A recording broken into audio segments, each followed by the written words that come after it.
So many people love the idea of playing piano, but are put off by how difficult they think it is, how long they think it will take to get to a point where they sound good, and how much free time they think they need to learn.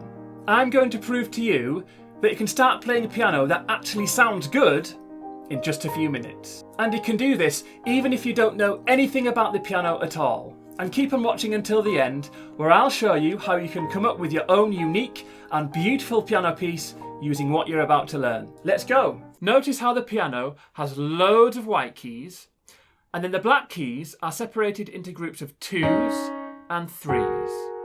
2s and 3s, all the way up and down the piano. I want you to go to the group of 2 black keys in the middle of your piano or keyboard. So on mine it's here, and place your thumb on the white key to the left. Place the rest of your fingers on the neighbouring white keys to the right. Now copy this shape. Notice how I'm playing the C, then I'm skipping 2 white keys, then I'm playing the next 2 white keys with my ring finger and my pinky. This is actually a C sus4 chord, but we'll name it shape 1 for the moment. Now copy this exact shape in the left hand. So go down to the next group of 2 black keys to the left, so that's here, and then put your pinky on the white key to the left of them, here, which is also a C, and play the same shape as the right hand. So you're playing on the C there, then you're going to skip 2 white keys, and then you play the next 2 white keys up to the right.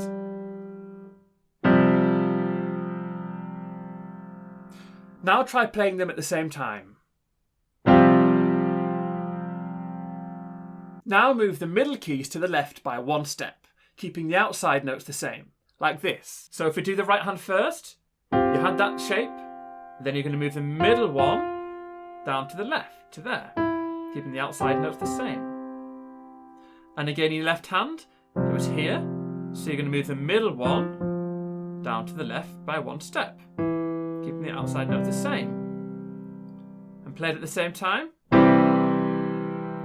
This is called your C major chord, and for the moment we'll name it shape 2. Then move the middle keys to the left again, also keeping the outside notes the same. So in your right hand you were here, and you're going to move the middle key to the left, which is to there.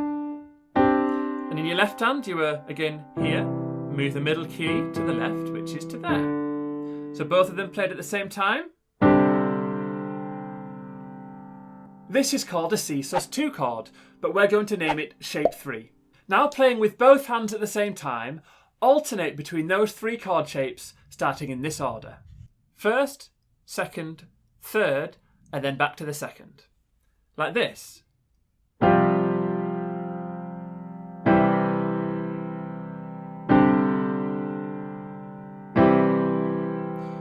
Notice that the only difference is the middle key doing this movement, with the outside notes staying the same.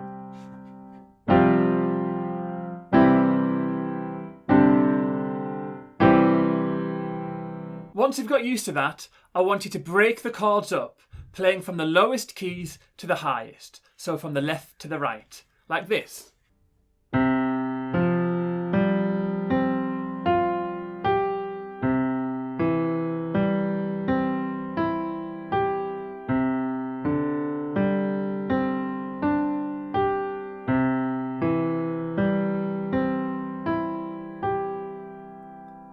If you've got a sustain pedal, which is the pedal the furthest to the right if you've got more than one, then you can press it down to make the notes ring out more. And you can also reset the pedal each time you move to a new chord to make it sound tidier. So practice that slowly, and then once you're comfortable with it, you can gradually speed it up.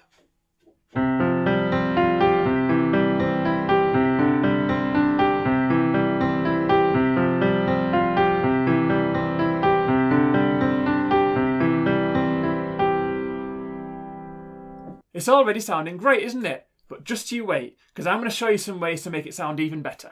If you're enjoying this, then hit that like button and don't forget to subscribe and bop that bell button as well so you don't miss out on any of my videos, which are usually released once a week. So then what you can do is start playing around with the order of the chord shapes. So let's try starting off with the third shape and then going to the first and then going to the second for 2 lots.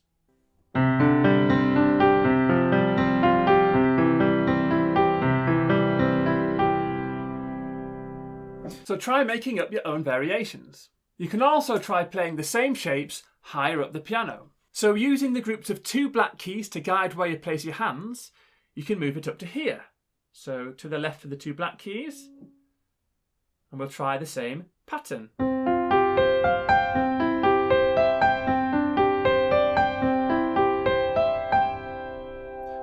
Or even up here.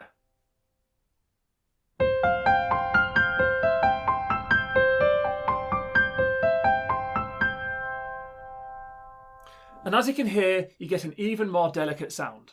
Now I want you to have a go at doubling up each of those chords. So play through each chord shape 2 times, like this.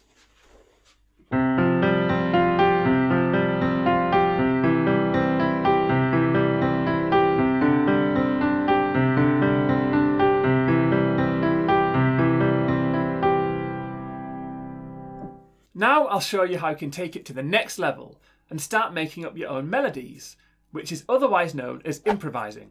I want you to try playing any wide key in your right hand over the top of the left hand chords. And in the left, we'll use the same order that we started with, which was the first shape, the second, the third, and back to the second. And with this, you can just play them all at the same time for the moment. For example,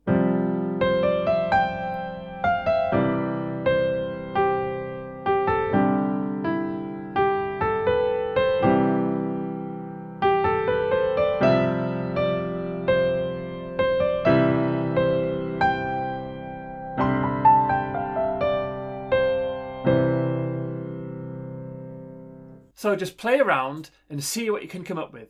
And if that feels a little bit difficult for the moment, coming up with the melodies on top of the left-hand chords, you can try using what's called a call and response technique, which is where your left hand plays a chord, which is the call, and then your right hand answers with a melody, which is the response. So you're kind of going left, right, like this. Your left hand plays, your right hand answers. Left hand plays, right hand answers.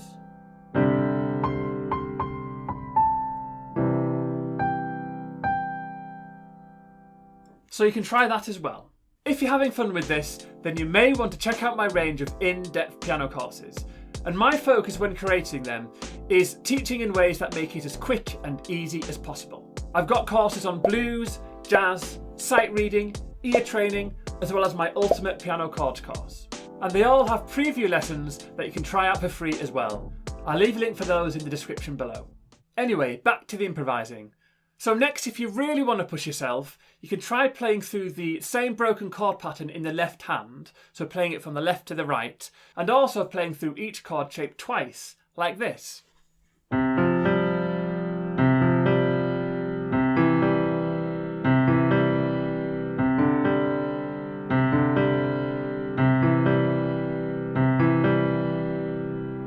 Then you can play around with the white keys on top.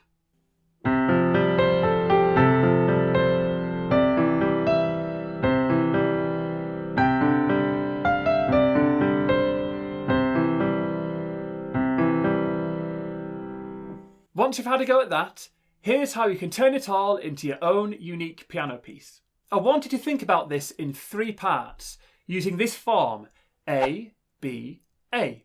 So choose your order of chord shapes and apply the broken chord pattern like we did earlier. I'll use the same example that I showed before.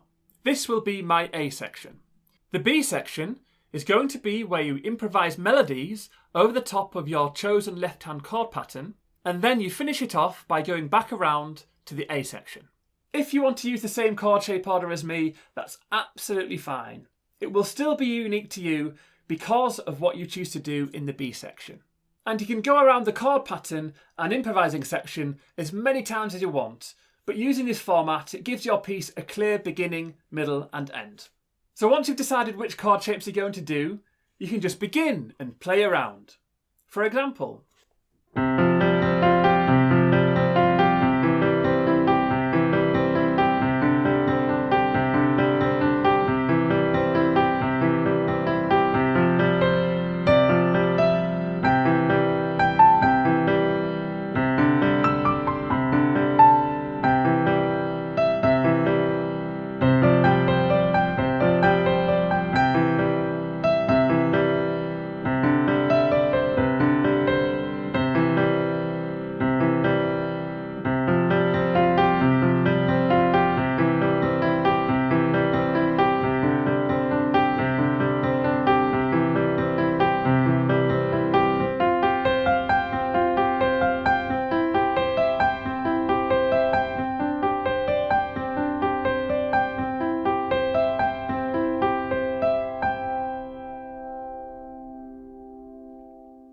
isn't it amazing how with just a few chord shapes and patterns, you can create some really impressive sounds on the piano in such a short space of time?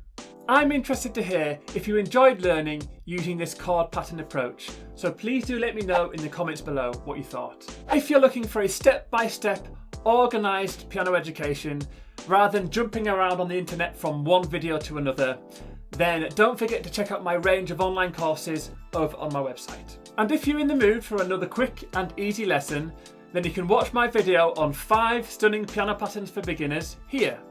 Anyway, that's all for now. I've been Arthur from Bird's Piano Academy, and thanks for watching.